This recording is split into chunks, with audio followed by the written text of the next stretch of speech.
এ বেগনা শোন, তোর একটা কথা কইতে চাই। হ্যাঁ মামা বলো, কি বলতে চাও বলো। শোন, শীতের দিনে আমরা সবাই মিলে একটা পিকনিক করবার চাই। তুই কি আমাদের সাথে থাকবি? আরে না মামা, আমার কাছে টাকা পয়সা নাই। আমি এগুলো পিকনিক টিকনিক এগুলো কিছু খাইতে পারবো না মামা। আমার কাছে একটা টাকাও নাই, কেমনে খাবো বলো। এই হন, টাকা পয়সা লাগবো না, বুঝছোস? খালি চাউল দিস, ওটা চাউল দিলেই হবো, তাই খাইতে পারবি। খালি চাউল দিলে হইব? চাউলগুলা কি তুমি বাইজা সবাই খাওয়াইবা?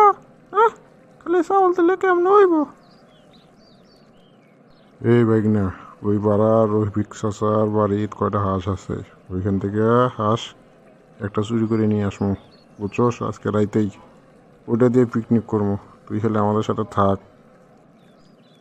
আরে ভাই দেখ, তুমি কেন বারবার আমার এই পেদালে ফেলাইতেছ? হ্যাঁ, আমি কিন্তু ধরা পড়লে আমি কিন্তু তোমার কথা কয়ে দেবো। আমি কিন্তু কিছু জানি না, এটা কয়ে দেবো। বাহ বাহ বাগনা, মামারে তুই ভাই কয়ে ফেললি। এখন তো ওই গান একটা মনেই পড়ে, সম্পর্ক বদলে গেল একটি পলকে। তুই মামারে কেমনে ভাই কয়ে ফেললি, হ্যাঁ? আরে তোট মামা, এটা তো একটা কথার কথা।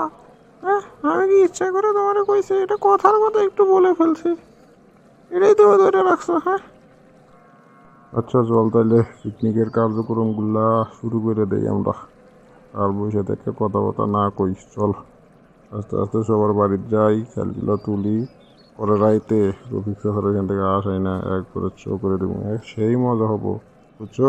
সেই রকম মজা হবে এই শীতের রাইতে। ওহ, হাঁসের ঝোল, কি যে মজা হবে! তুই খালি থাক, দেখিস কি মজাটা হয়, পরে আফসোস করবি না থাকলে, বুঝছোস? তুই থাক।